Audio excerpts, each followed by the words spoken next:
Welcome to Perils and Princesses, Just Dessert, our sweet revenge campaign. Today I've decided I'll be Radio Jeff. So Jeff has to do a radio voice for me because I can't actually do it. A radio When you say radio voice, sorry, do you mean like radio jock? Yeah, radio jockey voice. You listen to 103.5, the 103.5 The Drive with all your drive tab tunes. There we go. Lovely. All right. So that is going to be Letty today. Okay. No, don't. I will do that. Okay. You should make that one of your characters, though. That's hilarious. Good. Just do a radio DJ. I would totally do that. Yeah. Well, depending on what we do for the next one. True. We have been talking. It would fit for some kind of like a automaton kind of a creature that only talks in like radio voice. I think it would-ish. Well, you also have like the Borderlands narrator. Like if you do that post-apocalyptic punk kind of scene, it would be a really good narrator voice too. I think. I just think I just like the idea of someone just being stuck in radio DJ voice, like FM morning drive voice. Oh man. Just like that's all they can do. I'd have to practice it because it's like I haven't listened to the radio in 20 years. So I don't really remember like the scripts. Like it's 7:02 a.m., something like that. I listen to radio a lot, but I recently won tickets, 2 tickets that were like $400 each to the Garbage concert in my area. And then I had to describe who Garbage was. And everybody that was like younger kept thinking I was just saying bad music, like garbage as in actually just I won concert tickets to bad music. And I'm like, no, jeez, no, please. Are you starting to feel bad that like you're getting old and like young people are being young? No, that was always a thing. I can't keep up with happens. Like Charlie XOX or whatever. Like, no, I lost all that ages ago. I'm looking up sample DJ radio scripts from music radio. It's another snowy day. I believe in you. It's another snowy Thursday evening, and I can't do it. Like I'm gonna fucking make some stupid jokes because it's like a Beantown radio one. So this is going to be Melissa's evening once the stream is over. All right. So last times on Perils and Princesses, our princesses spoke with the Earl King and received his challenge to gain a smile from Lady Nevis, a secret from Prince Aurelius, and praise from Duchess Jacinda, with a reward of his ring if they succeed, or to forfeit their favorite talents if they lose. Initially, Lagolla tried to impress Duchess Jacinda by dancing, but some bad rolls did nothing but disappoint. Leaving the dance floor, Letty then saddled up and tried to charm Jacinda and then impress her by talking about magic theory. She did manage to enlighten the Duchess on elemental magic and got her praise. While Letty was talking with Jacinda, Lagolla did manage to capture Finnegan, the jester. It's just a joke, man. In a bid for his freedom, or really the freedom to continue to prank people, Finnegan gave Lagolla his Wand of Whimsy. Agreeing to the trade, Lagolla gained +1 magical items. Following this, the princesses moved to the midday room where Lady Nevis was enjoying a moment of solitude and peace until they got there. Lagolla once more tried to impress Lady Nevis and talk to her about friendship, Letty quickly coming to back her up. But with a quick think, the party remembered with some prompting that when they rescued Ashcan, that he had mentioned that Lady Nevis had a genuine love for handcrafted objects. Adelaide did a quick check of her talents and remembered what those were. And what was in her and her friends' bags, she managed to kind of wrap together a wrap, which she gifted to Lady Nevis and gained a smile from her. Finally, back to where they started, the Dawn Room, the croquet fields. Knowing that Prince Aurelius loved croquet and was a judge, Adelaide and Lagolla worked together to try to make a spectacle of hitting the croquet ball with the croquet mallet and almost got there. Unfortunately, Lagolla's dice really didn't like her today, and they crit failed. causing the ending to fall flat. Luckily, Letty was on the sidelines and managed to cheer from the crowds enough that they didn't get the lowest score, but something middling. They got them into a conversation with Prince Ceruleus, Lady Amorous, and the handmaid Penny. The princesses danced around the conversation enough to figure out that the group was in a secret throuple, and they appreciated your support for them. They spoke about their hope of being open once they wed and were the official rulers of their domains. Heading back to the Earl King, the princesses found that the Fae had made lines on either side of the dance floor and were cheering. Duchess Jacinda slipped up to Letty and gave her a whispering wyvern for having impressed her and completing the Earl King's quest. The Earl King himself congratulated the princesses and gifted them with their reward of his golden ring. The party then made their way with Ethan Ellis towards the portal to finally leave the Eternal Ball, back to their quest to save the kingdoms. The last item they know they need is something mysterious, a treasure from the caster's past. Fairly obvious that there is one major location they have yet to travel and visit in Tanglewood. They might have to explore and figure it out along the way. As they stepped out of the portal, finally, our camera kind of pans back to this Eternal Ball, and in another place, separated from the party as they entered the portal and just lost in the crowds, we see Roxy. She tumbles out of the magic portal leading to the ball and was swept away with a bunch of workers that were heading to the midday room. She found herself in an area behind the midday feasting room, a large, gorgeous kitchen where the magic of fine cuisine dazzled her eyes. She started to try to help and learn from the chefs, starting to do small taste tests as she goes and not realizing that she is losing a little of herself with every sip and taste. Somewhere in the Tanglewood forest, the piercing cry of a wolf can be heard in morning. Now, our princesses, maybe slightly damp, having just gotten out to the other side.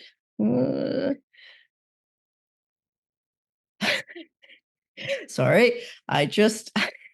Caught up in our Discord. I see some back chatter going on about Letty being MVP in the background. I mean, that's really all I heard in the summary, which is like Letty did this, thank God Letty did that, and then Letty got congratulated. If I'm having technical issues, I better check now before I get into it. No, we're just bragging. Never mind. I'm just saying. I'm just pointing out some details. 3-word summary. Letty was MVP. Okay, let me see here. MVP. Oh no, I'm afraid I didn't write that, Jeff. I'm not seeing MVP anywhere in the summary. I'm just paraphrasing. That's all. Okay. Well, I believe you'll find that Lady Lagolla did manage to capture Finnegan and gain the Wand of Whimsy. You impressed Duchess Jacinda and got +2 magical items, the Whispering Wyvern, and Adelaide managed Lady Nevis. So you all kind of helped and then also kind of worked together. We'll argue just because one person is the MVP doesn't mean that the other two aren't also VPs. I didn't say they weren't VPs. I just said I was the MVP. That's all.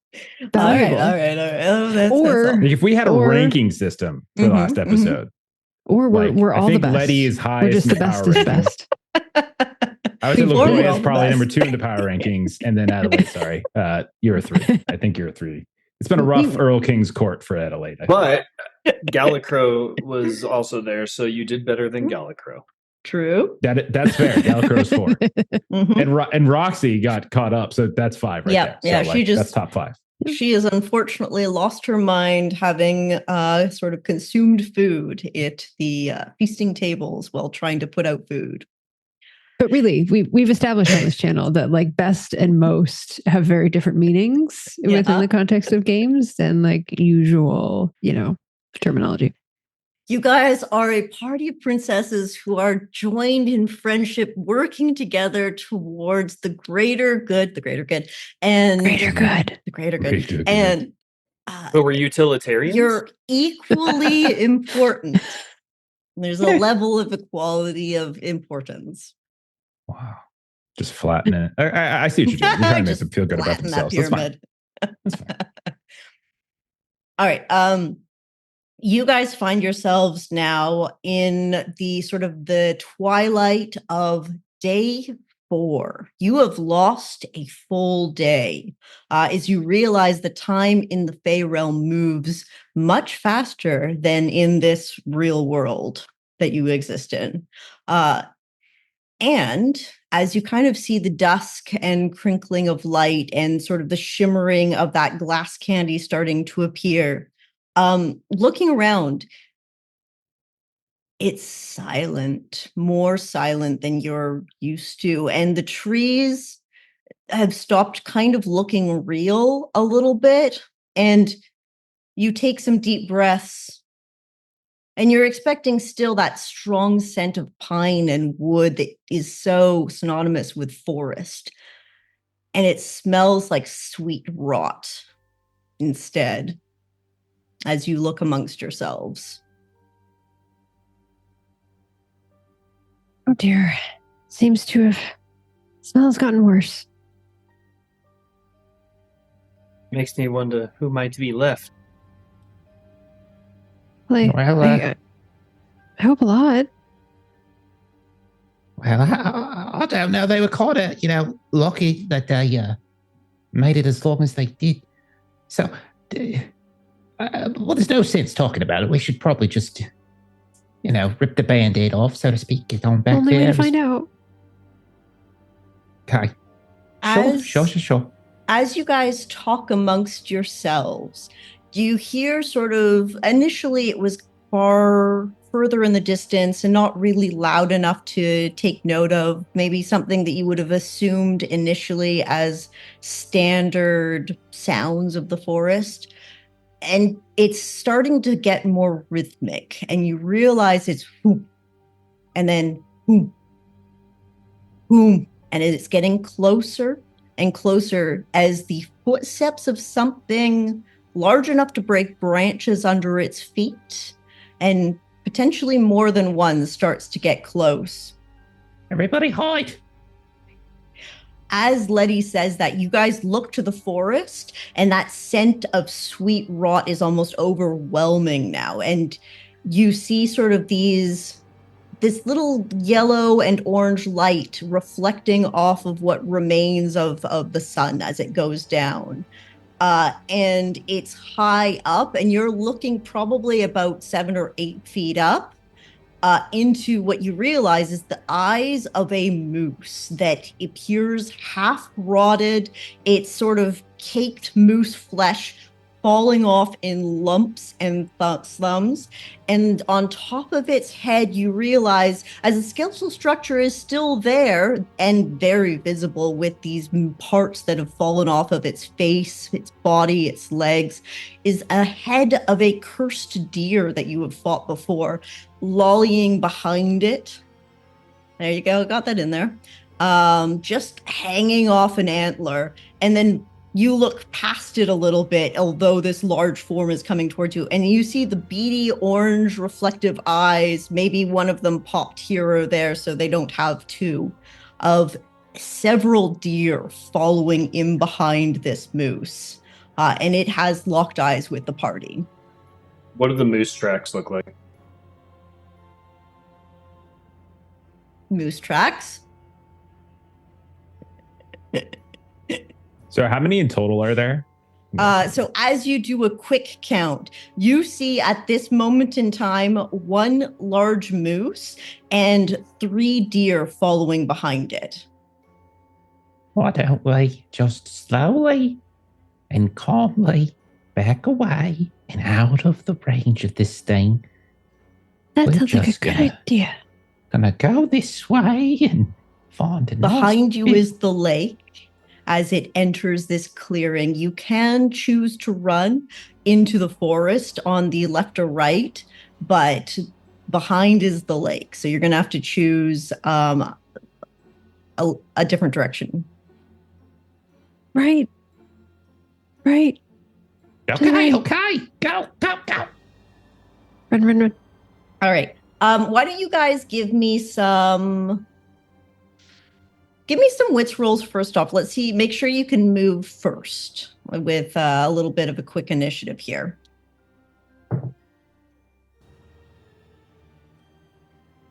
Yeah. I'm good. Mm-hmm. Derek is good. Melissa?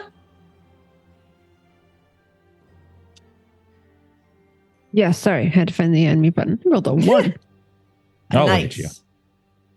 All right, so all three of you guys have the opportunity to get out of here before the moose and its herd of zombie candy creatures get close enough to you to attack. So you head to the right, I assume it sounds like. Yeah. You have to follow me. Go.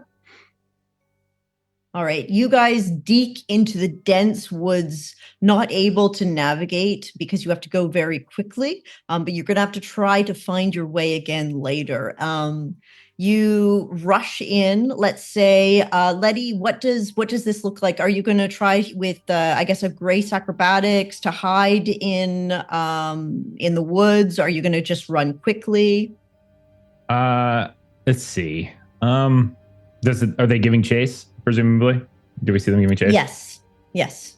You can see as soon as you guys deke to the right, the heads all snap towards you. You're pretty sure you start to hear them pace up as they are maybe activated by the movement, like a T-Rex. How many of them were there again? 1 moose and 3 deer. Right. And you fought the deer before. Yeah. Well, they outnumber us, so I think hide, maybe. Hide. What do you think? Yeah, I was gonna say if we can't do anything with like free actions, I could try and use my roar ability. I don't remember how I determine what the sum is. Is it based on how many dice I spend? Yeah, so you guys are all level 3, so you have 3 gift dice unless you have an ability or item that gives you more. You do also have a number of additional magical items now. And you do have, so you have your first 3 abilities, you have 3 gift die, you have some heart die left, and you can use the audience dice for additional ones. So essentially, I would be able to, if I used every single gift dice, I would be able to get rid of 3 of them for a number of rounds that we could use to put distance between us, but that pretty much exhausts me of like special abilities. But Unless it's an option. Roll well, and you get to keep your gift dice. That's true. What do you have to avoid? Is it a 1 or a 2? 4, 5, or 6. It's spent, so it's 50-50. Oh, gotcha. So it's 1, 2, 3 will mean it's a weaker magical ability, but you get to use your die again, and then the 4, 5, and 6 allows for a stronger one. And there's also the mishap. So if you use more than 1 dice and you get doubles on them, then you actually get a magical mishap with them as well, which could be fun. Yeah, so I'm fine with using this ability to at least scare 3 of them. I imagine 1 wouldn't be a threat or give chase potentially. But if we also just want to try like a general action first to see if that works, we could do that. I think Letty would try to hide. So if we're doing initiative, I think Letty will just look around for somewhere to hide, and then we can use it as like a plan B. Okay. If you're just going to straight hide, that's just going to be a grace check. Okay. I'm mildly better at this than I was. Would I be able to use my hunting ability to kind of give people an advantage? Can I argue for advantage for everybody by telling them how they could hide using my hunting skills or talent? You can. Okay, here's the trade-off. I will absolutely allow you to do this. However, talking means that you're going to be rolling disadvantage on your hide. You can give Letty and Adelaide advantage and yourself disadvantage. And it's based off of what? Grace. Okay. I think that I'll take that chance since my grace is 14, and that helps Adelaide. Specifically, Adelaide needs help. No, I said that. Hold on. In defense of myself, I said that because Jeff already rolled a good number. Yeah, I saw his thumbs up. Okay. I rolled a 2 the first time and a 10 the second time, so I passed on Very both. good. So. All right. With your instruction, Lagolla, you know hunting, you know woods, and these are weird woods that aren't natural. But did you roll a 20? I rolled a 4 and a 13. I just barely made it with disadvantage. Nice. So with your instructions, verbally telling them the best places to hide and look for, as you kind of actually vocalizing, pull the attention of the deer and the moose towards you and give them the better chance of doing it. Letty just slips into the foliage and disappears. Adelaide? And I like to imagine he says something about like being like upwind or downwind or something like that. You know how like hunting would kind of come into play. And so thankfully I rolled a 16 and a 4. So thankfully it was at advantage. Yes. There you go. That it did help Adelaide. So with your instructions, Adelaide initially kind of starts going in the wrong way, but realizes she needs to be downwind instead or upwind instead, and just manages to find a hollowed out tree that she can slide in without drawing the attention of the creatures coming after you. And Lagolla, with your 13, you are also fine. And I'd like to imagine I just lay down because I've hit my face in the mud so much. I just lay down with my face facing up and blend in with the ground. You guys are near a lake. The ground is probably a little bit softer. Maybe it rained recently, and you managed just to slip in. The water definitely feels more jellified than you would like, but you just managed to roll in this mud and disappear, essentially on a layer of chocolate cake, you realize. Chocolate mud. And as you three hide, the thump, thump, thump, thump, thump, as this moose starts to pick up speed and starts to charge into the woods directly where Lady Lagolla was last seen. Lagolla, a hoof stomps right next to your face and then keeps going as they cannot see you. Maybe the tiny boop, boop, boop of deer like shove in around you as well, but you manage to kind of like look up and see these rotting walking cake corpses as they leave and just watch them go. You three manage to then kind of recollect yourselves somewhere in the woods, but currently no enemies in sight. So glad we didn't have to fight them. Everyone all right? Everyone okay? Yes, hopefully they don't pick up any sounds from us as we try to make some more distance. Okay, why don't we, I think Deerhollow's that way. So, should I get a move on? Put some distance between us, like you said. Probably, Absolutely. very quickly. Keep your Those eyes days. peeled, just in case. So you guys kind of assume a direction. Letty's fairly good at navigation and she knows the lights of the stars. Fairly good, you know. I mean, some As would she say looks, she's exceptional. as she looks around,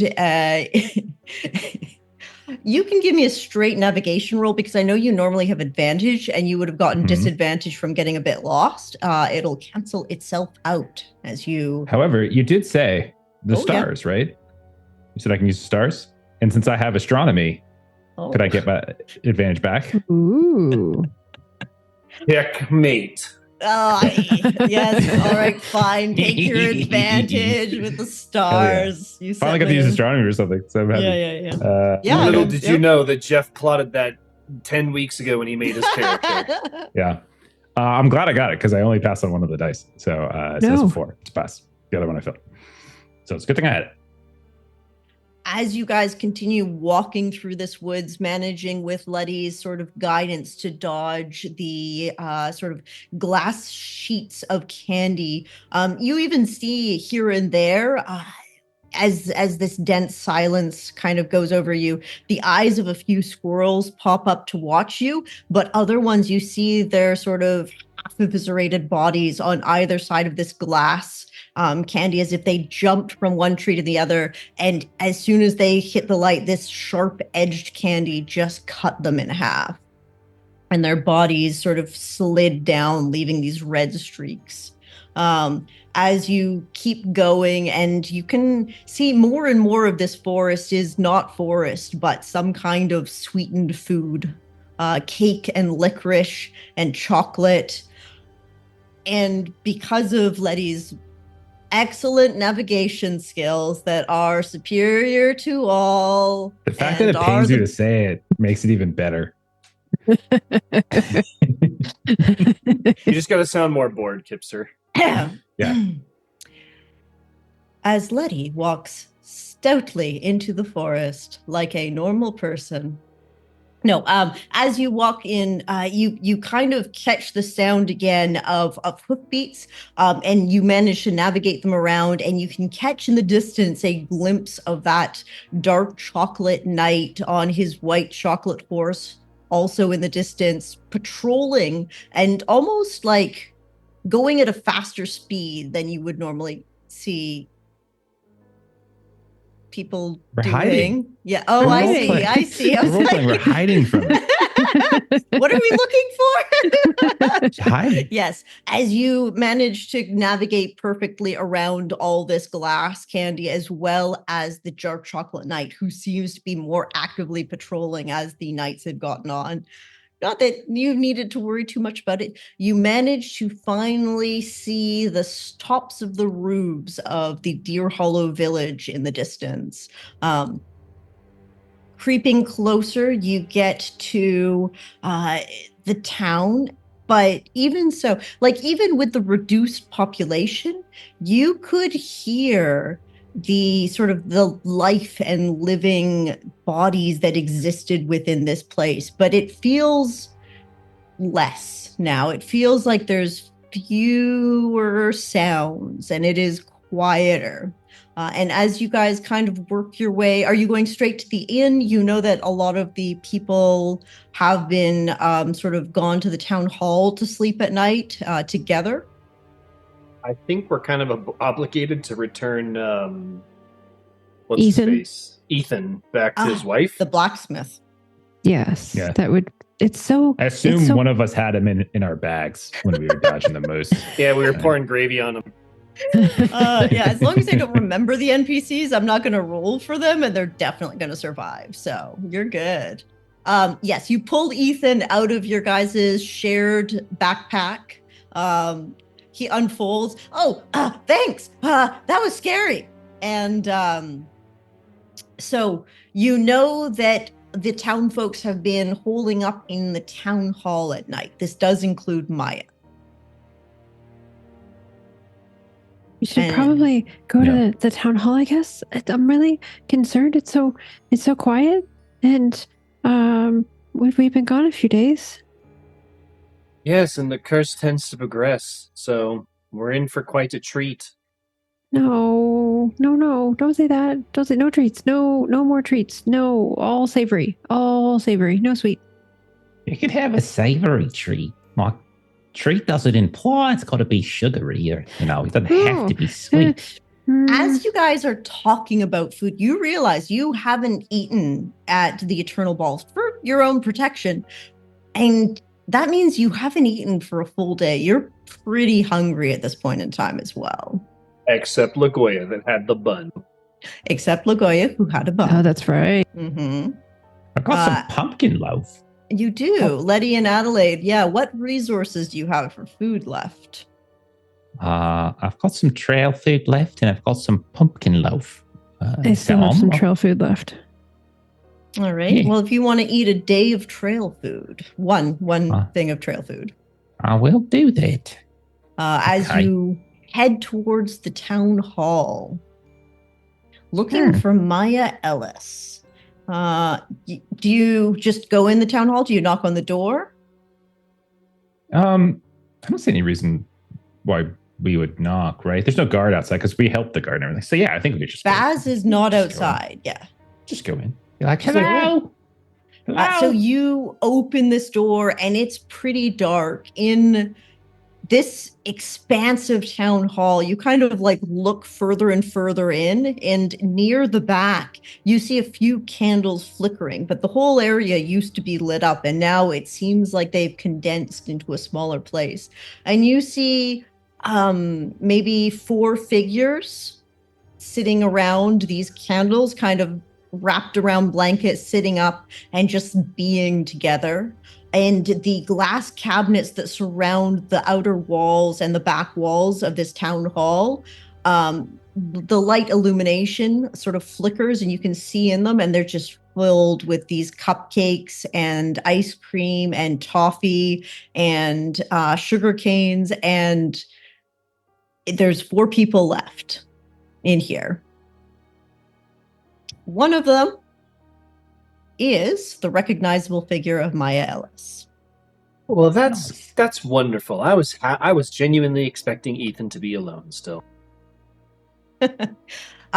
Getting closer as you step in, your sort of footsteps echoing in this emptied space. They turn to look at you, and you see a little boy stand up and go, "I, you guys came back! You're still alive! I told you, Dad." And as you see, your good friend Rory is still alive, and his father, Gerald Foster, you realize his sort of rotund figure sitting next to his boy. The sort of cotton candied beard and bald shining head of Theo Everson, the mayor of Deerhollow, sits there with what remains of his village. I lied. Sorry, 5 people. The mayor usually sleeps in his mayoral house, so I forgot. And then you do see Adelaide Connie West is still there. Her candy striped arms seem to have gotten denser, but she is still herself. And Maya Ellis, all there.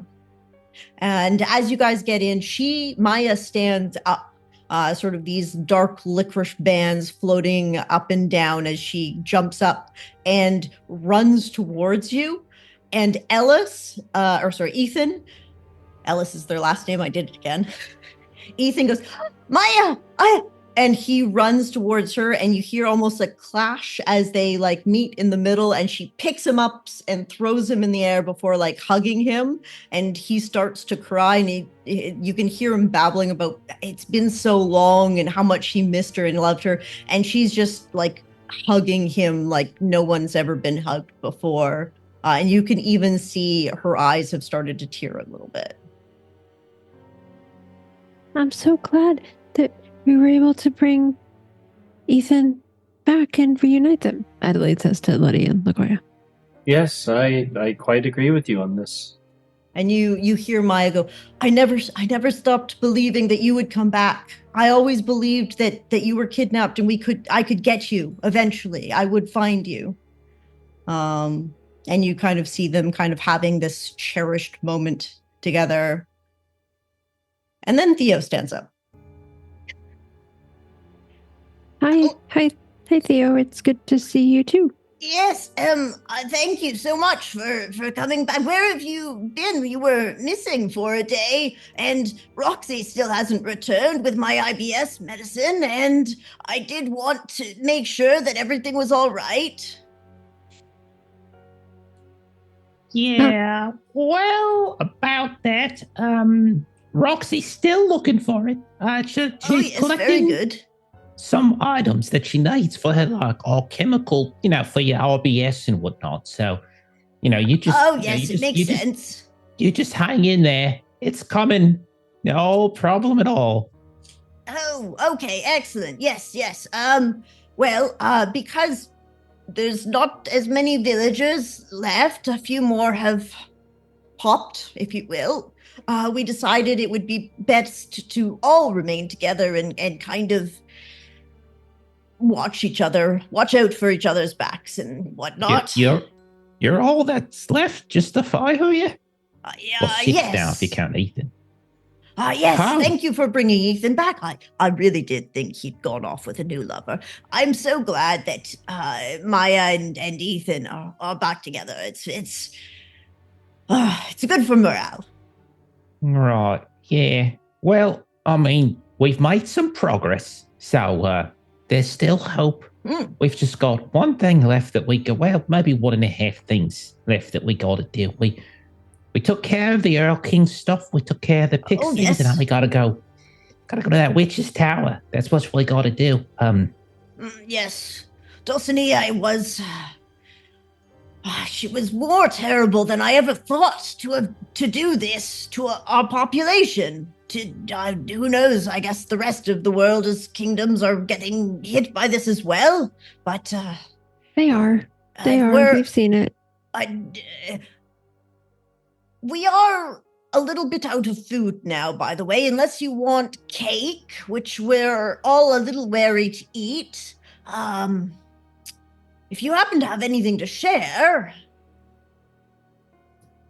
But he wipes the crumbs off her face.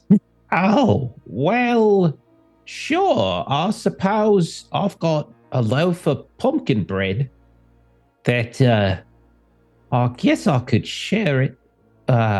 Listen, I think we got to ration stuff, though. If there's not a lot of food left, the time's running out on this cursed thing.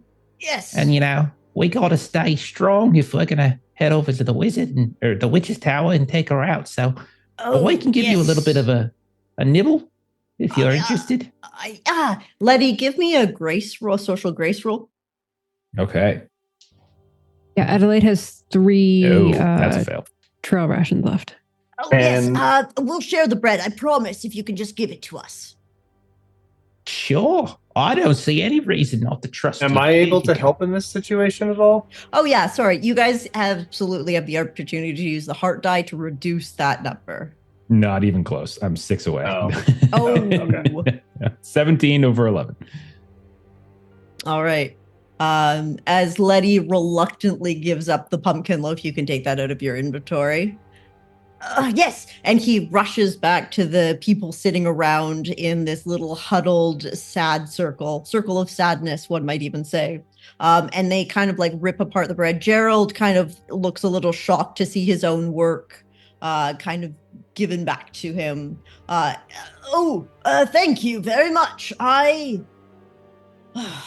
didn't realize that it would all turn to sugar and confectionery so quickly.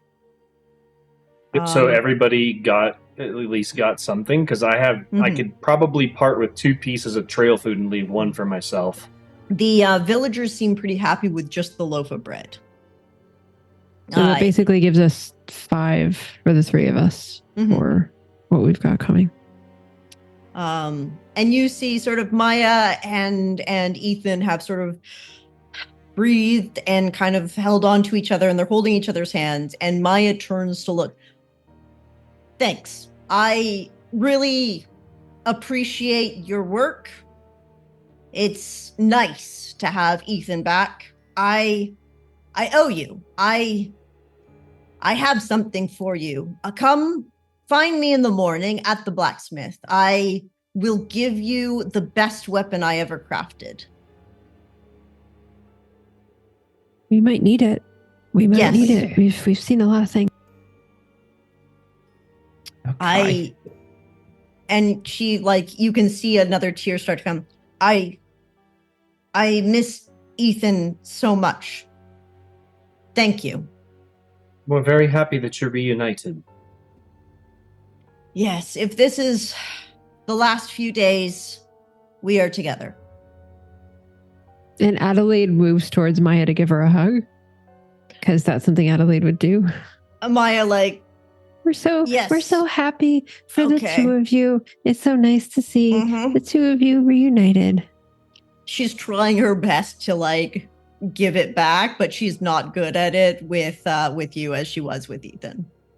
And Adelaide really doesn't notice. She's just like, we did a good thing, and she's feeling good with that. And then she kind of turns around to Letty and Lagolla. So we're going to go with her and get the thing? In the morning. We gotta get a night's sleep, I think, proper. And then start nice and early tomorrow and get the thing and then start heading to the witch and stab a witch or something. Get something from her past, and then I don't know, like have a grand slam breakfast. It's very. Oh, that sounds delicious. I'll go to sleep dreaming of that. Okay. Grand slam breakfast. Nice. All right. Will you guys stay in the town hall with the remaining villagers, or do you think you would head back to the inn? Do you want any other conversations, Adelaide, with anybody that is here? Yes. So Adelaide would go over to Connie. Oh, hey, good day. It's nice to see you again. Hi. It's gotten worse. Did you get any of my letters out?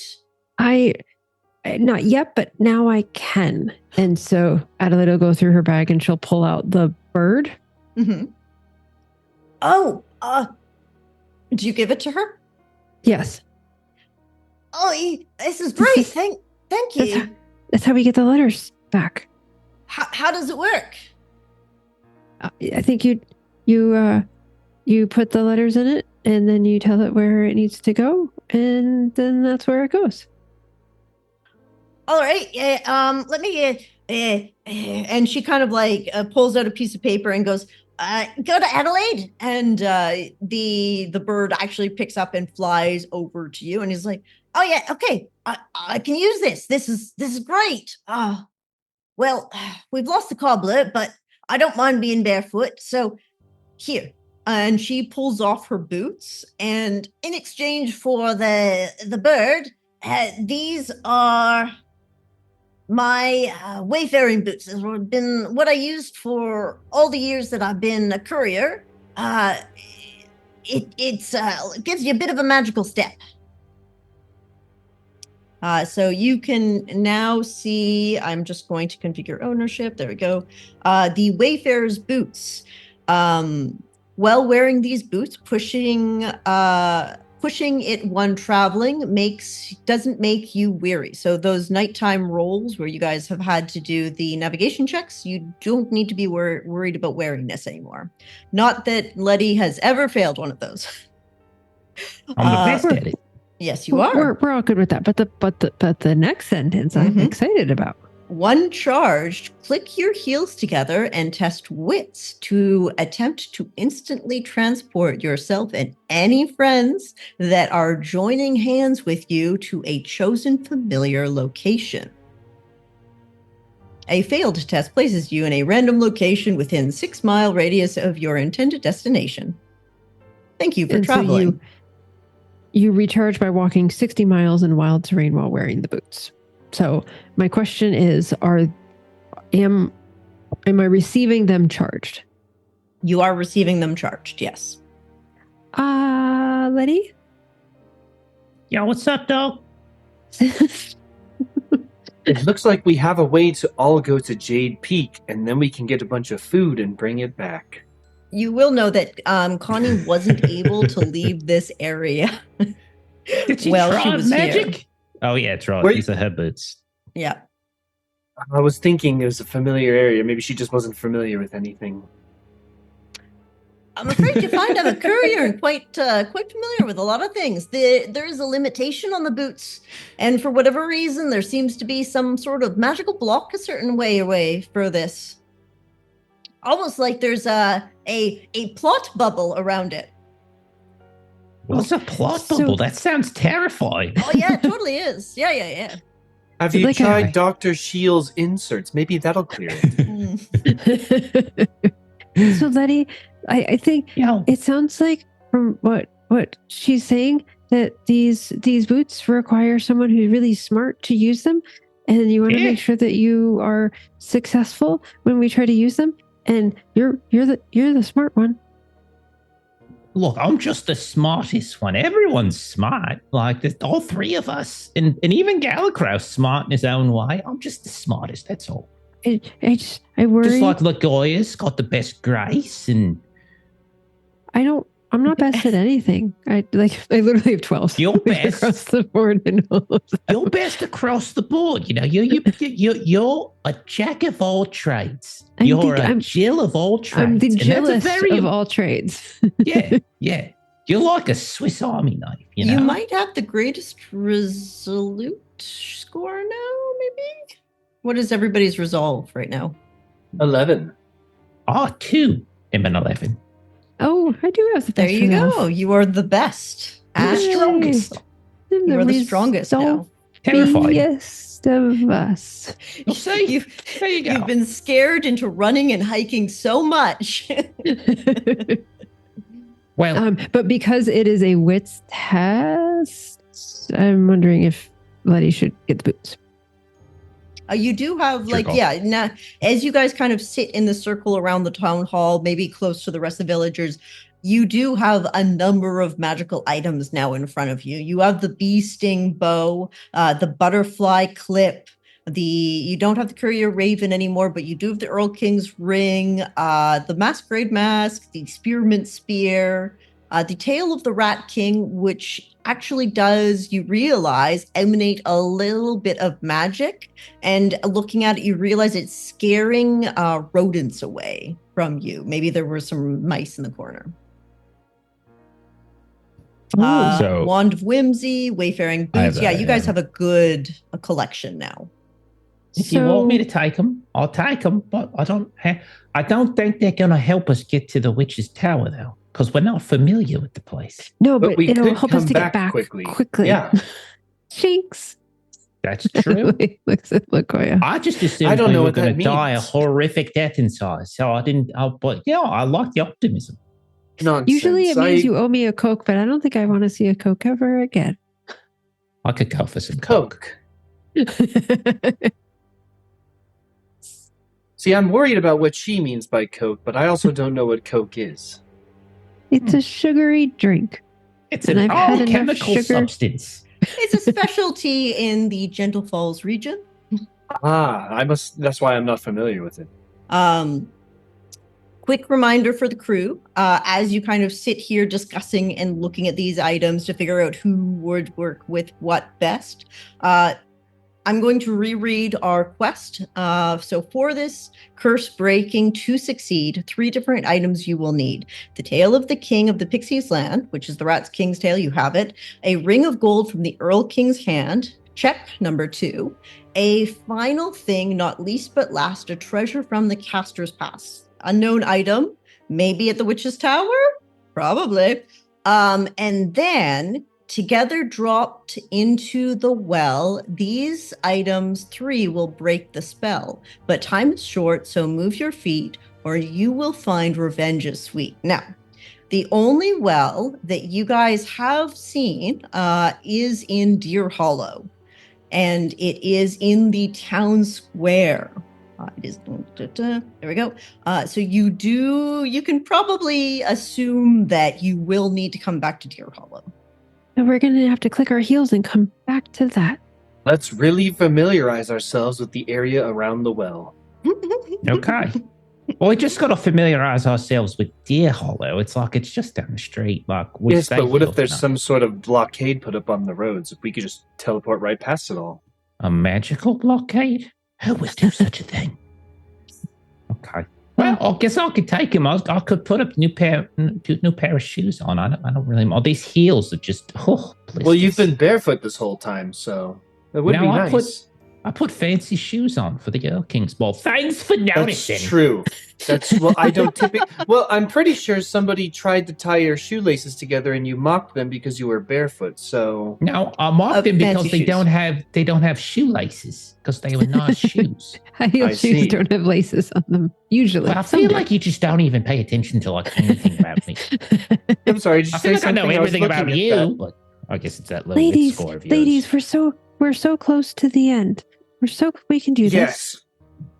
Yes. Oh, no. Please. You would miss.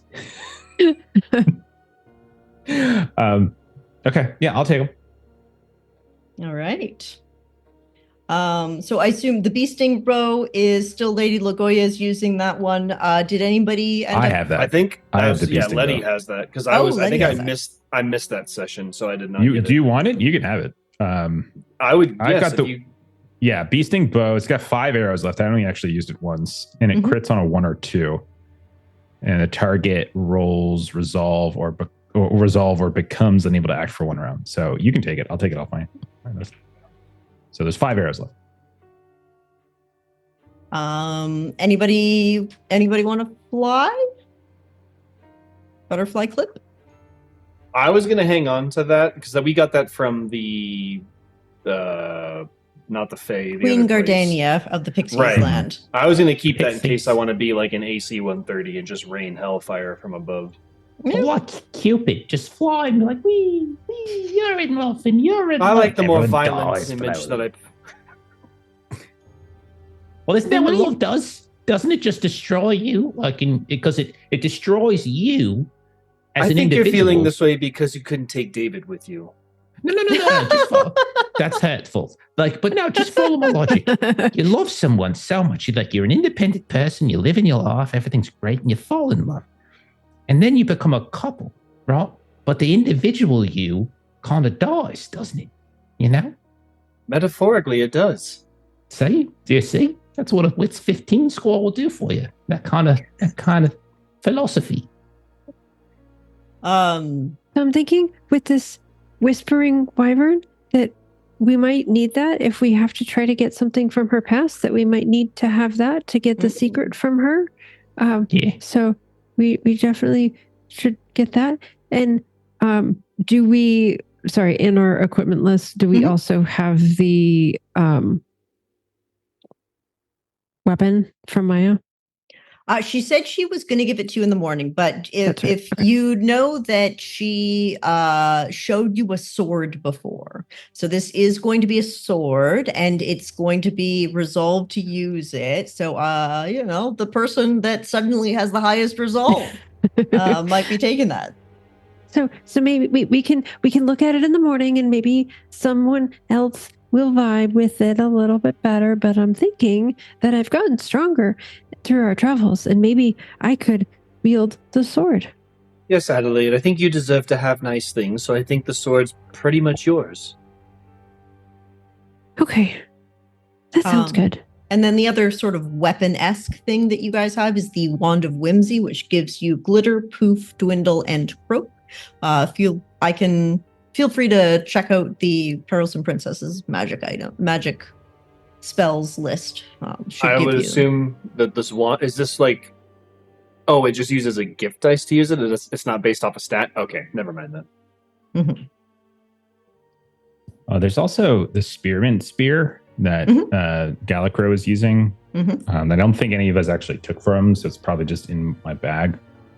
I was going to take the Wayfarer's boots, the wand of Whimsy, and the Whispering Wyvern. I don't really. I mean, like, I assume I would just use like my casting and the wand as my sort of attacks if we get into combat. So yeah. So if you have the bow and Adelaide's going to get this cool sword, I guess I can just keep the spearmint spear as a backup. Unless somebody wanted it. Yeah, that works. All right. Having divided the goods amongst yourselves, you sort of find empty beds just in the town hall along the wall that you can drag out back towards the rest of the group. So you can sort of cuddle up into sleeping bags and enjoy the eminently quiet night as it gets deeper and darker, and you fall into restless sleeps. Day 5. Who wants to roll me a d6 to see if the villagers continue to be human or Candy? We're going to say 1, 2, or 3. Not me. I did that They're last going time. to be and that came out Candy. poorly. 4, 5, and 6. They're going to still remain human. I don't know if I've done it, so I guess I'll try. Okay. Oh, I rolled a 4. Okay, Yay. we're good. As you guys hear not necessarily the chirping of birds anymore, you realize, or the buzzing of bees, but the rustling of those around you that still continue to exist. Thank you to Lady Lagolla's good rolls this time. You see your 6 companions with E10 waking up and starting to get ready for the day. Maya and E10 have already probably were up very early. She's crack of dawn kind of person, morning person. She's a morning person. Already organized and perfectly put away. And she and E10 are holding hands as she comes over to you. We're going to the blacksmith. We'll meet you there when you're ready. I will have the weapon ready for you, perfectly polished. You deserve it. Thank you. That's very kind of you. We're going to put it to good use. Yes. Good. If it allows you to have more time with your loved one, it may not need polish since we're going to be committing violence with it. Yes, but no, Max. Yes, but someone else's non-candy? Oh, this is great news. Who is this Max you speak of? Stop this is great. The polish will help keep the blood off of it for very long. Okay, you're the expert. Yes. Yes, she is. I will meet you there when you are ready. And she and E10 kind of like head off. She just about turns and heads off. She's very direct and to the point, and she doesn't do small talk. I like her. Yeah. She's very Aren't you direct. like a courtly grace kind of person?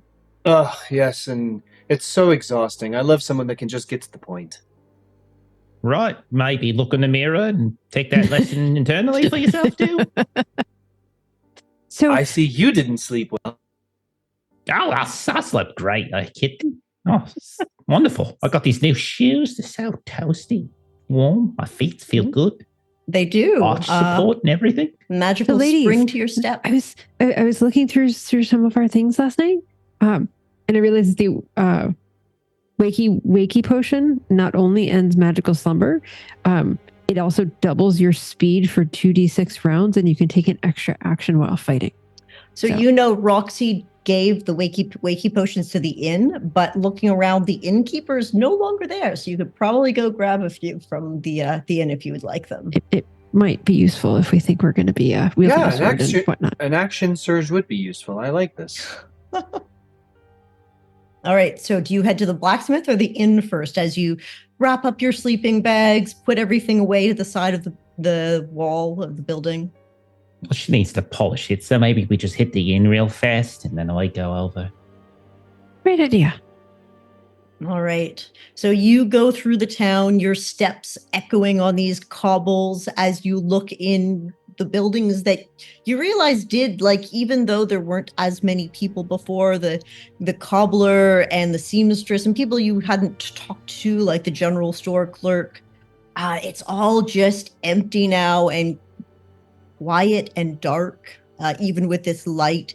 The thick syrup of the day, as soon as you step out of the town hall, it's almost hard to breathe, and it's that feeling of being further and further underwater and just gasping for breath almost as you walk has gotten a lot stronger. As you make it to the inn first, maybe out of habit, you knock on the door before entering, and you see on the counter, maybe roll me a d4. Who wants to roll me a d4?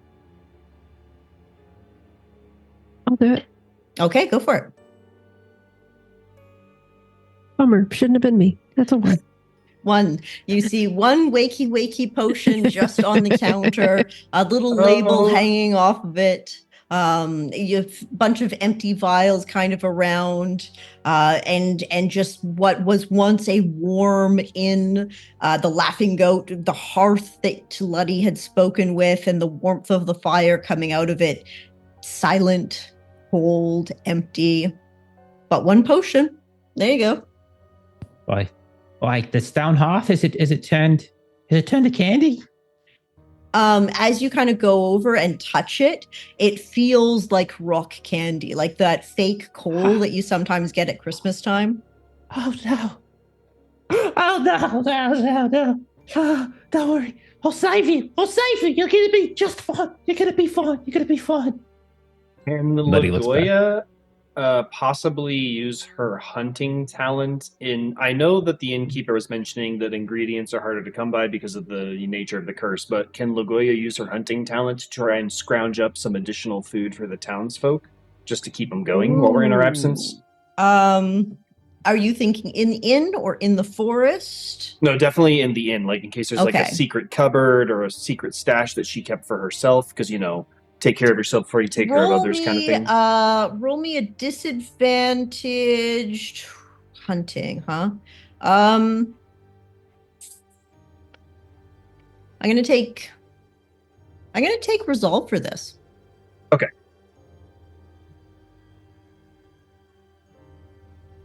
Wow, a 1 and a 10. I passed. Nice. Yay.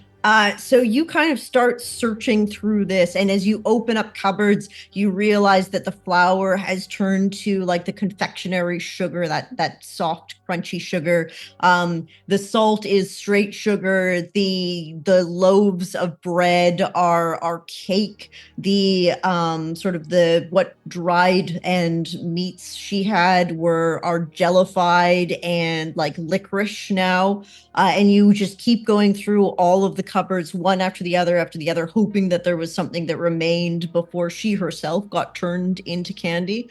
And at just like the far end in the back corner, as if a bubble had gone out and it was just missed out of that circumference, you find one cupboard that has maybe a little box of stacked not necessarily oat cakes, but sort of the kind of army surplus cakes that you would sometimes get, just dried and in the back for an emergency.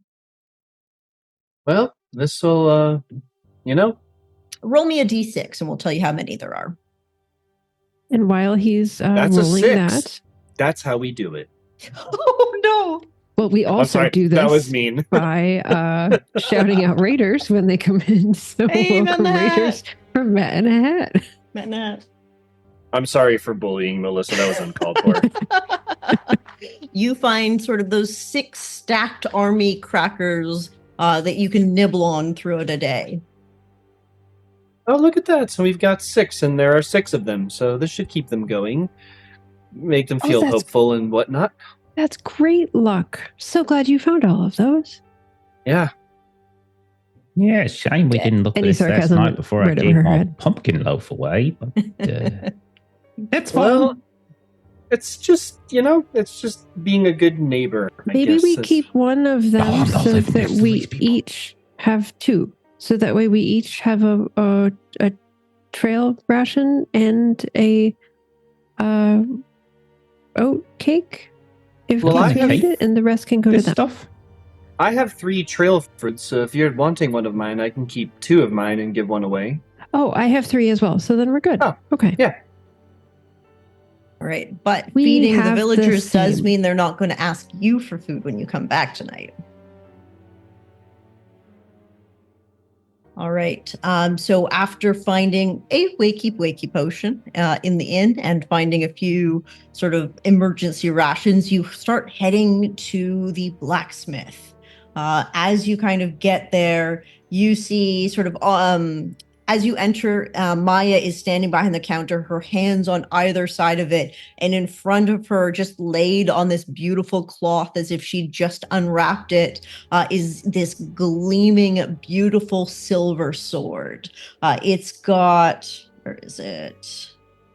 There we go. It's got a circle hilt with a bunch of filigree around it, and it's just looking at it, it looks like it goes to such a fine point. It could be a rapier, but you can tell that the blade is long and strong.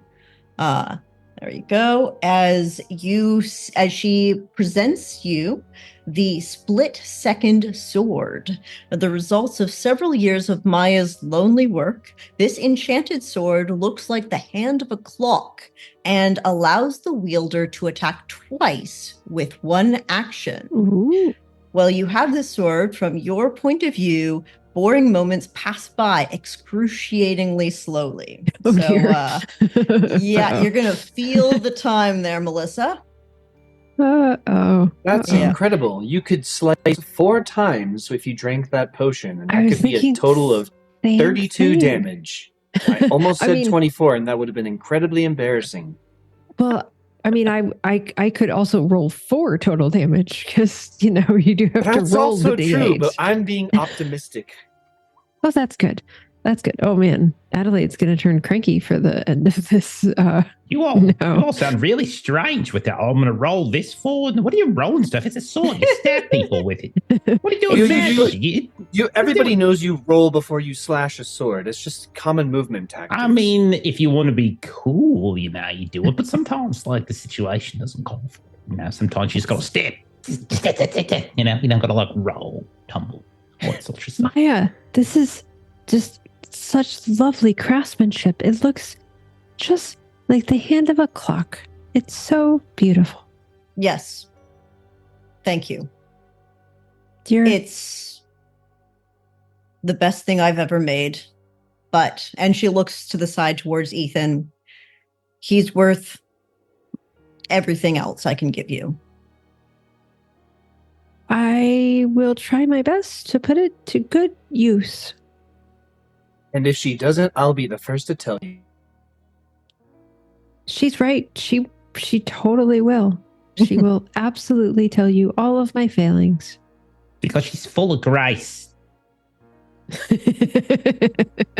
And Adelaide, as you kind of take this weapon in your hand, your friends are kind of giggling, but it's almost like immediately you can tell it's taking longer already for you than it would normally take. And you feel that extra length of them laughing at you. Does it feel in your hand, Adelaide? Oh, Jesus. It feels like we shouldn't still be standing here anymore, and we should be going about our business so that we can finish the last step of this, right? I've been waiting on you. You're the one, oh, hey, it looks like a beautiful clock. Let's go. Let's go. Yes, We let's got go. a witch to conk on the head. We do. All right. So, Bye, Maya. Lady Bye, Lagolla, Ethan. see you. Lady Lagolla, do you leave the army surplus supplies as you leave with Maya? Or Yeah. Yeah, I'll let Maya know, because she's trustworthy. So I'll give them to her and just be like, everybody gets one. It's all I could find. Great. Thank you. Cool. Later. Bye. And you leave the blacksmith. Her and Ethan, you can kind of see them cuddling in together, just kind of getting ready to enjoy the day together for the first time in 7 years for Maya, 70 years for Ethan. Wow. Yeah. I wonder if her mood will improve now that she doesn't have this sword in She's her pleasant possession. enough already.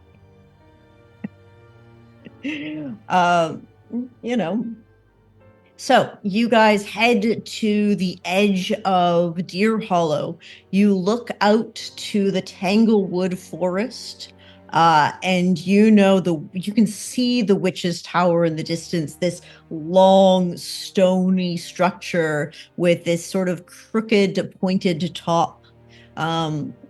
It's gonna take you most of the day to get there. You can definitely do it. You don't know what sort of the terrain will be like as you travel, but you also know there's more activity in the woods now. So, Do you Letty, head straight there? Do you kind of try to... Oh, You sorry. know the path, right? Right? Fancy boots and all? Do I know? The boots don't tell me where to go. I click them together and they magic.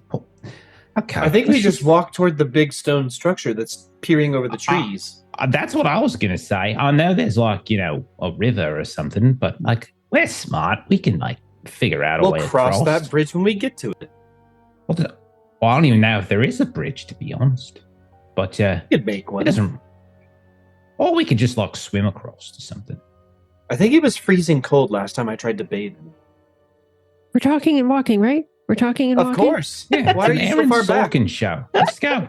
We're moving. We got to find the conference room. We got a Okay, so you meeting at guys are 11. heading straight for it in a most direct path possible. As you guys start walking, are you walking normally, quieter, running quickly, hustling?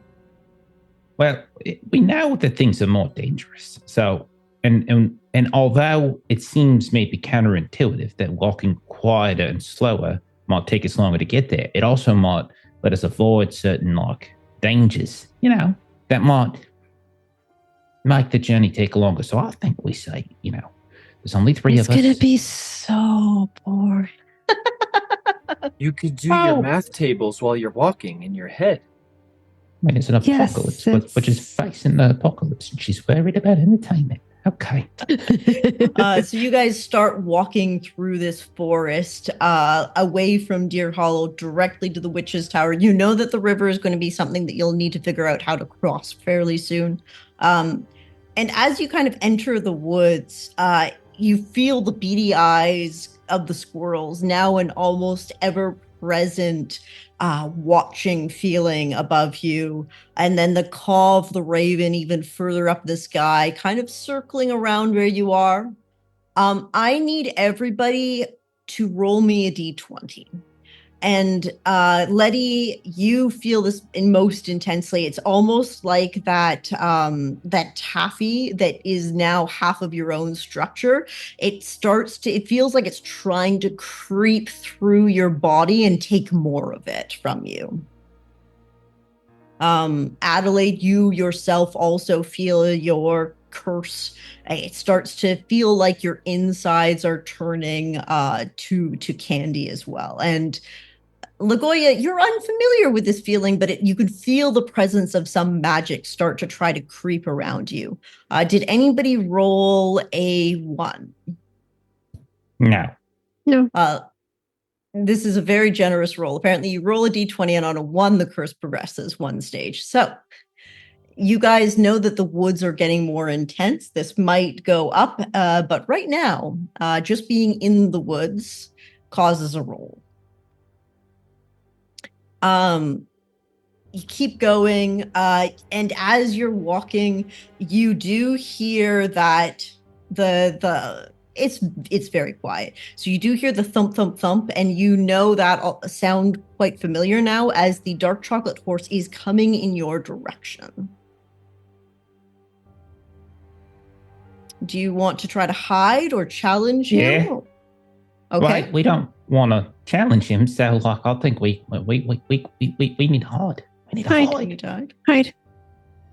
All right. So you have well enough time. It's very quiet. So as you kind of travel, there's going to be a few things that are going to challenge you as you go. Just do me a quick that would be a grace check for hiding. Everybody succeeds. Straight Very roll. fail. How much did you fail by? 17. And By what do you 6. need? I need 6. I have a hard dice, and I could just try and assist. You We did got all this. get a long rest, so you should refresh your heart and gift dice. Our heart I- dice should match our level, right? Yes, so you should have 3 heart die, or 4 in Adelaide's case because of her abilities. And then you should also have 3 gift dice. Did you pass, Lagolla? Yes, I did. Okay, I'll spend a heart die if you want to spend a heart die. So Lydia. Yeah. Yeah. Okay. I mean, the chances aren't great. So that's a 1. I rolled oh, you rolled a 1. I only rolled a 3. I haven't rolled yet. Oh, you Oh. rolled 3. Sorry. I assumed from your face that you got a 1. I was trying to look at my pyramid, see what number was on. Oh, see, I was assuming you were doing a face palm down thing. Oh. Because really your head is just like this tiny little... Anyway, sorry. Adelaide, what did you roll? 3. 3. Nice. That's 6. That is 6. Yes, that would hit. That would. I'm 6 away, so that would hit. Okay. So Letty, as you kind of trip on this large stick, you hear almost this crackling of dried leaves below you. Adelaide having this split-second sword and watching you fall in slow motion to her, and Lagolla with her extra grace and her quick reflexes both grab you on either side and pull you up before pulling you into a sort of the dark shadow of a hiding place. You guys manage to dodge him as you get to the river. The river is incredibly wide, and you see sort of this fast running blue water. And you realize, like, as you touch it, some jellified chunks are going by as it goes towards the Everlost Lake. But you're going to have to kind of find a way to forge the river or go around. And going around is going to take time. Is there any tree that's large enough to be felled and create a rudimentary bridge? Give me I'll say wits for that one. You have hunting, so it makes sense. Okay. Hunting is kind of like lumberjacking. I hunt the tree at 11 exactly. Excellent. So looking around, you find a half-dried chocolate tree that you think would be easy enough to push over. These trees aren't fully wood anymore. So if you have something that can kind of chop it or with enough resolve to push it, you think you can definitely do this. Adelaide, could I borrow my trusty hatchet I let you have a little bit ago to cut this tree down for a bridge? Yes, of course. I'll start hacking away at this chocolatey center. All right. So just give me a resolve check, please. 4. Very good. So you quickly, with this hatchet, kind of chop in the right sections like a beaver, creating the perfect cuts around this tree. An animal you're probably decently familiar with. And you manage to topple it into the river. You have this log that's now forging the river. I'm going to say, let's just do a grace check to make sure you don't lose your balance and fall in, but you think you can easily get across now. I'll go first because maybe I can assist people if they struggle with their grace roll. I rolled a 2, so I did it. Very good. Letty, Adelaide? I got an 8. 8, very good. I hate trees. They're the worst. They're like, just get petrified already and come to the cool side. You're the one. Very good. Oh, Adelaide, with the slowing of time, you can just, the river doesn't even look that fast to you. And this tree is just like walking off of a wide, flat path. Easy enough for you to do. She's totally like doing like spins over this log as she's like tiptoeing like across it. Adelaide, I very much admire your confidence, but don't overdo it just in case. And then as she like jumps to the other side, what was that? Nothing. Okay. Meanwhile, Letty gets to the other side, is like on hands and knees, and it's just like kissing the ground. Like, Oh, thank you. Oh, okay. That's okay. cake. Your face is cake. All right. Didn't make any sense. So is your face. Okay. On the other side of the river, you find more forest, which is easy enough for you to forge. It's familiar. You have the looming witch's tower that you are getting closer and closer to, an easy landmark. And as you get closer to it, you realize some of the ground is getting softer and softer and almost sticking to your shoes.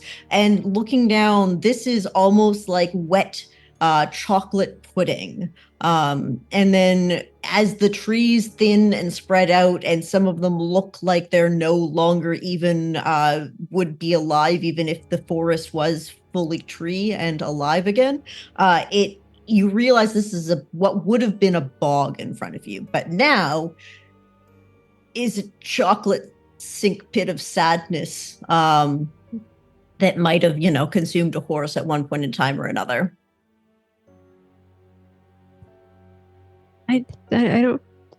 for some reason, I feel very sad here, and I don't know why.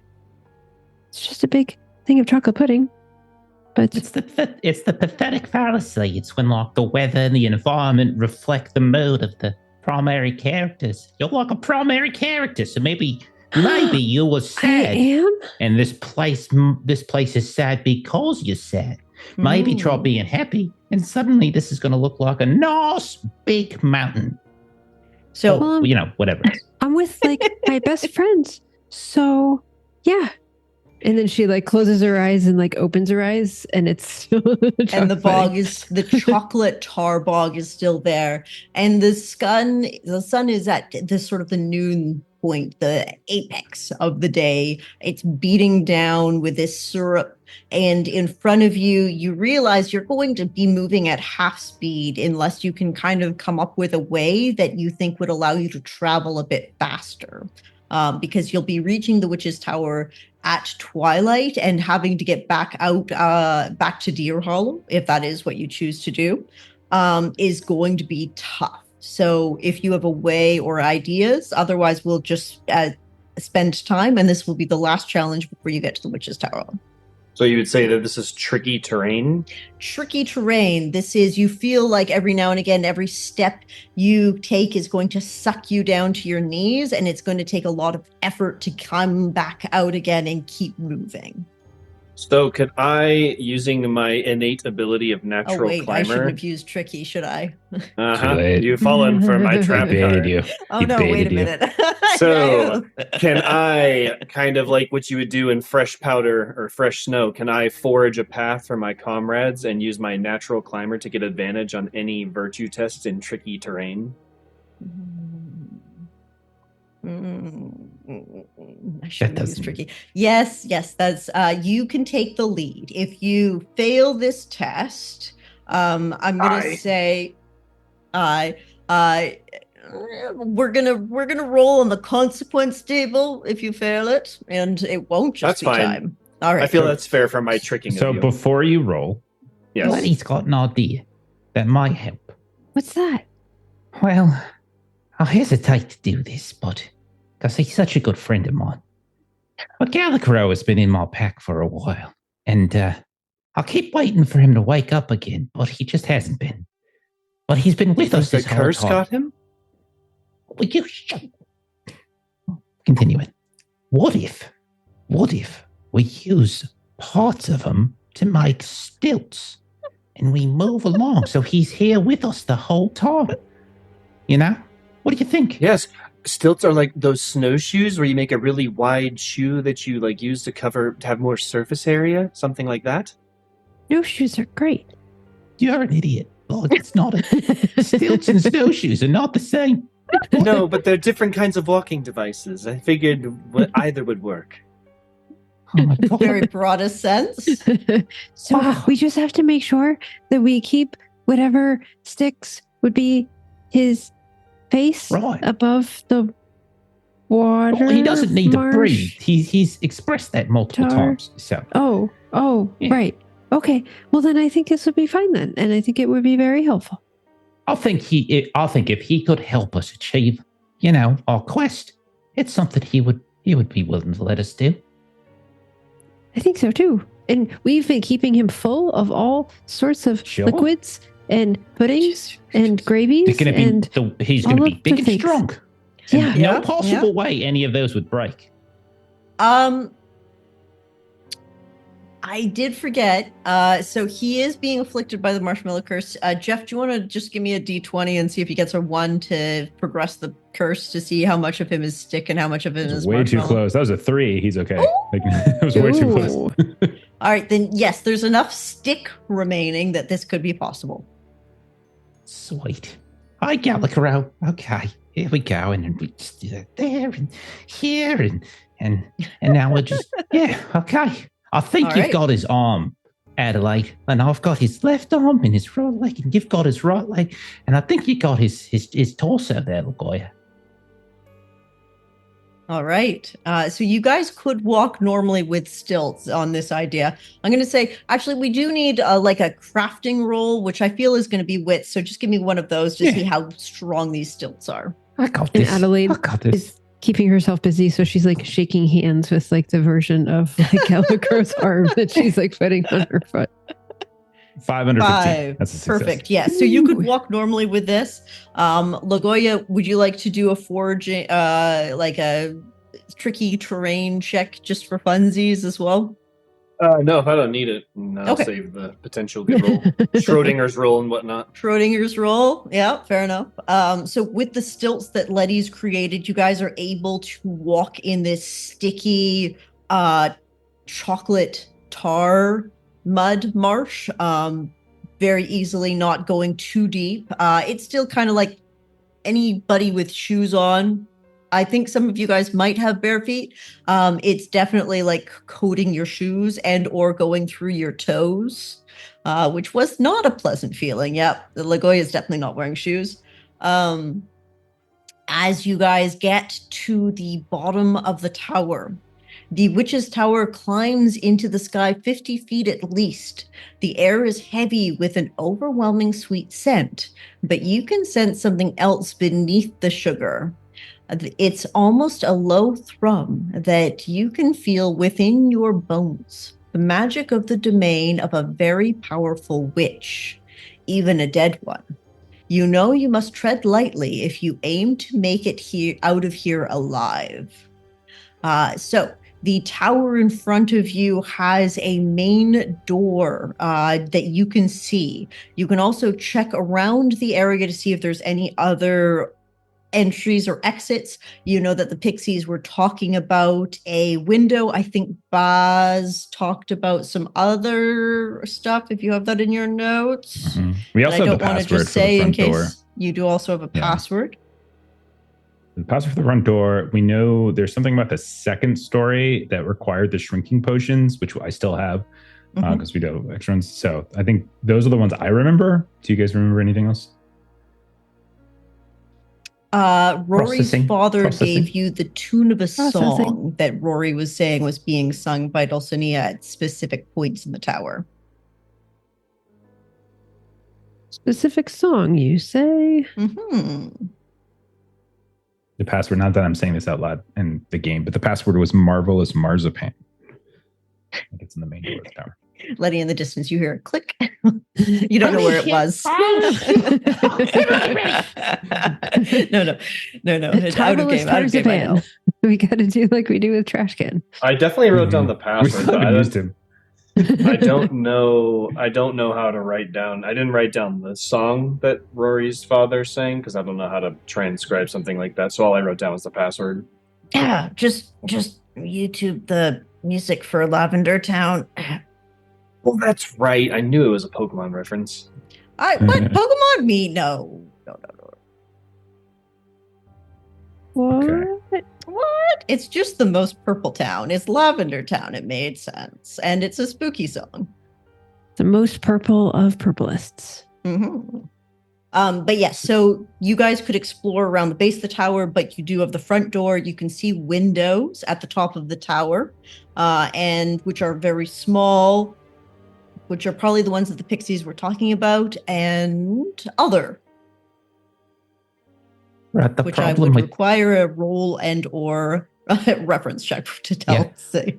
I don't think we should go for the potions because it takes too long for it to wear off. If she finds us in here and we're nice and tiny, she could smush us. Yeah, that makes sense. We could look around or we can just go, we can just start blasting. Just open the door, just go all Frank on. So I have a question. Mm-hmm. When you were describing us as we approached the tower, you were saying that we felt a presence, even a dead witch was deadly. Are you saying my interpretation of this is that we're sensing the artifact that we need, or are we actually sensing like a dangerous presence that we're trying to avoid?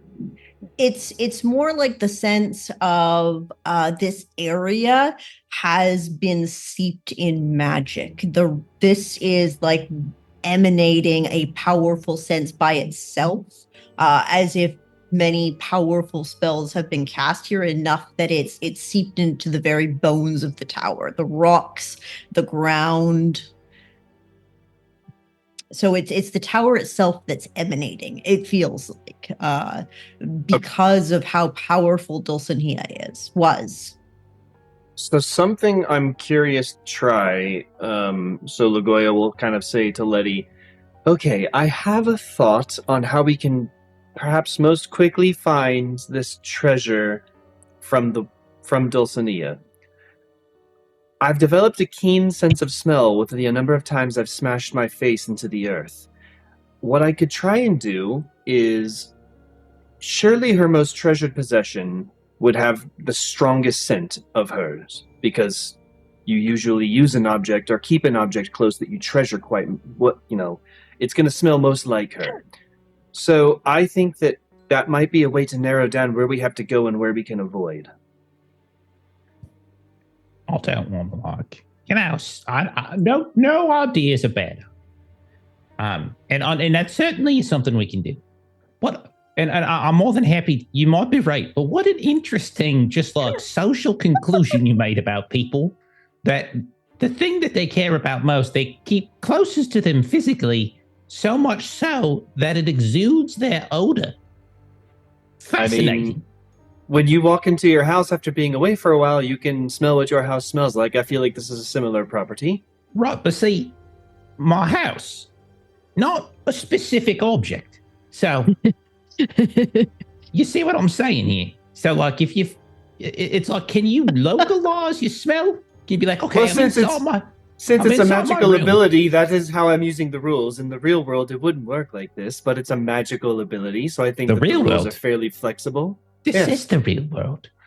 Everything's turning to candy. I don't think that's quite true. While the two of them are having this conversation really loudly, so that Dulcinea can come down here and kill us. Right. Yeah. Adelaide is kind of off to the side a little bit. Mm-hmm. And so she takes out her pocket knife, mm-hmm. And you see her just kind of grab some of her hair, and she kind of cuts a little bit of her hair off.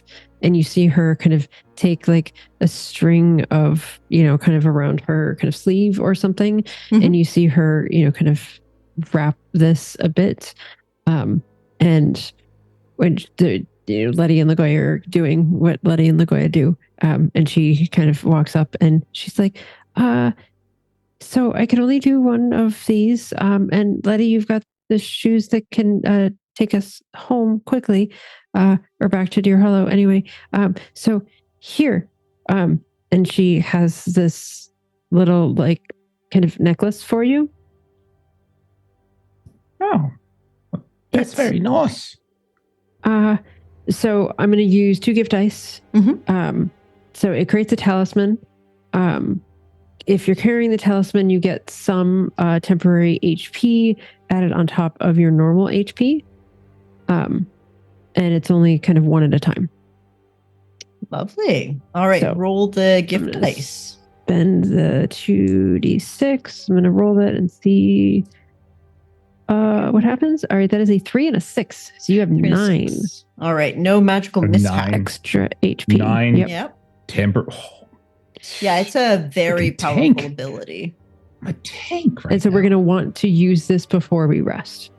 So I'm assuming we're going to do the stuff here because this will go away. But like, if we can, not get in fights, we should definitely not get in fight. We don't like just in case.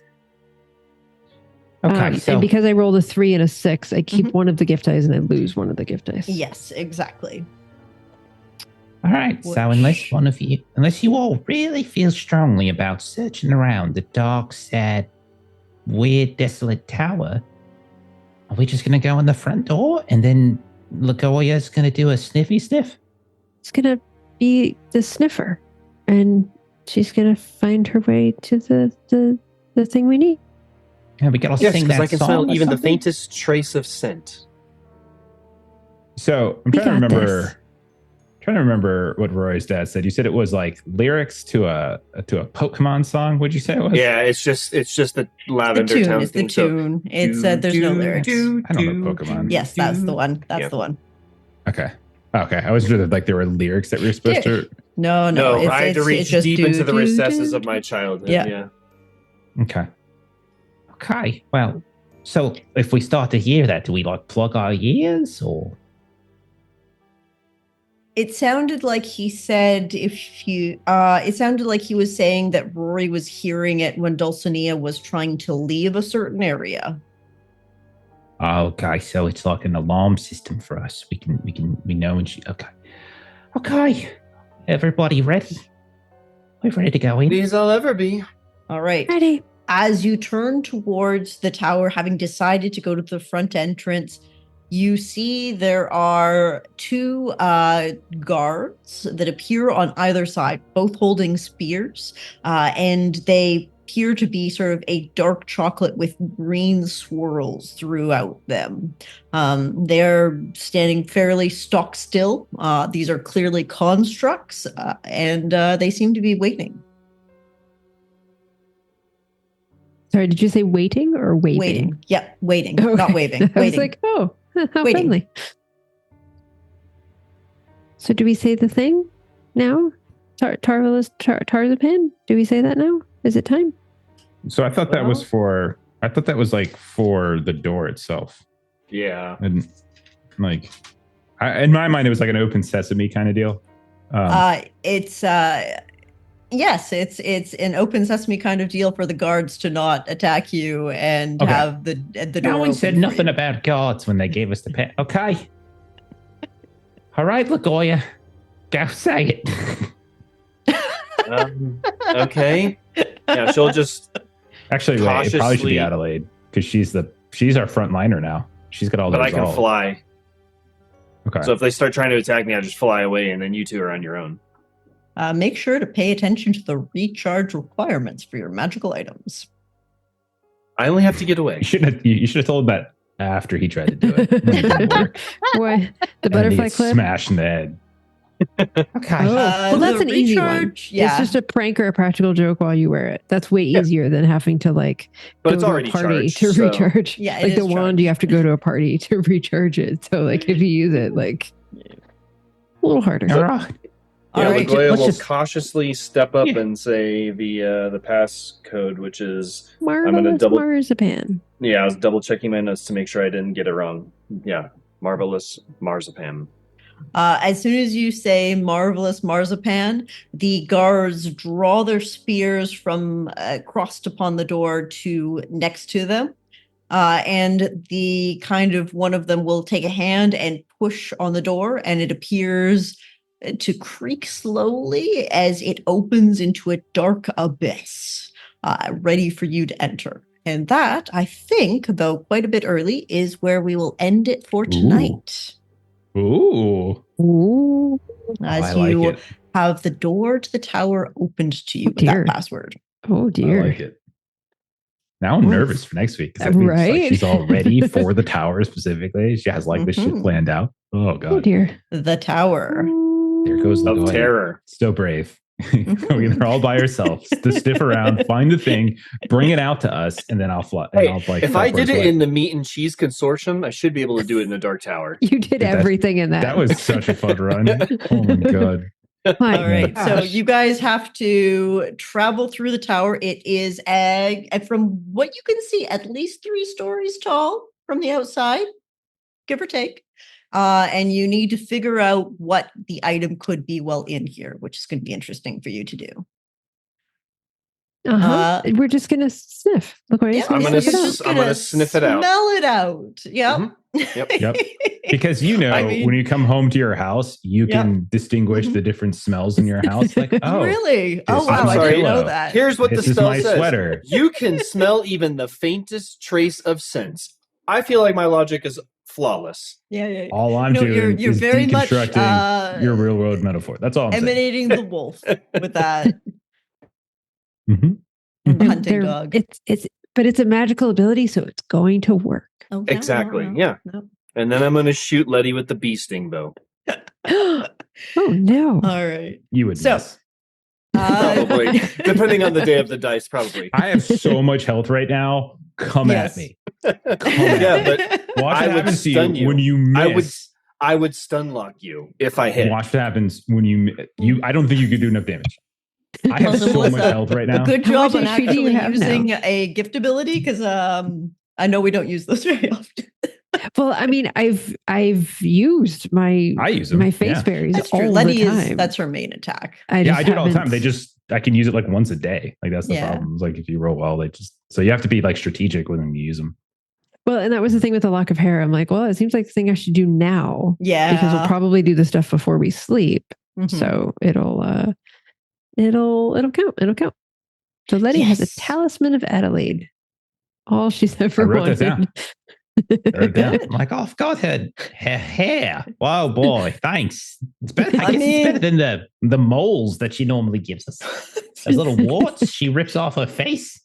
I To be guess the fair, hair is like, hair was a big accessory to be like 1800s was like really used as an accessory in jewelry. 1800s. What year? This is Perils and Princesses. Okay, yes, that's fair. We're like 1300s right now or something. Something like Are that. we? Plus Who a step knows? sideways for magic and I also think- candy curses. We're in a completely fictional universe with Oh, really? Oh, Not I even thought no, remotely this was so modern. historical. That's why I can Don't you sniff remember out magical reading? abilities. Don't you remember reading about what I'm just happened to the saying. candy curse way back in the day? No, And I it skipped that definitely lesson. sounds Arthurian. It could be post-Arthurian. I Yeah. mean, yeah, they did have magic in. Could the be like Arthurian 7th, 8th tales. century or something. Could be like a dark Yeah, ages yeah, time. yeah. Who knows? A lot of stuff was lost. Jeff, do we Garblag stuff? Yeah, I guess we could do that still. Aaron, our good dear friend, who we walked on today, he plays games over on Thursday, over on Garblag Games. In addition to playing games on our channel, so go and check them out. They're doing some other ski, which is a game that we enjoy here as well. And then elsewhere, we've got our other dear friend Stephen, who we just walk on pretty much all the time, and so he made a game, Huckleberry RPG. You can find it at huckleberryrpg.com. You can look for it at Drive-Thru as well. It's a action horror western. It's pretty awesome. So take a look. Then in terms of streaming, tentatively planned for Thursday. Thursday, we might end up having to cancel, but Friday we'll be back with more Magnus Archives for sure. I'm hoping we still have Serpentine, but on Thursday. But Friday we will definitely be back for Magnus Archives. Saturday, we've got some Call of Cthulhu. Monday, I don't know. We might be back. We might not. Still locking down the players. And then we'll be back on next Tuesday with more Perils and Princesses. So that's what we Close got. to the end. You got the tower We are. left. We're You gonna, gotta we're gonna win. survive.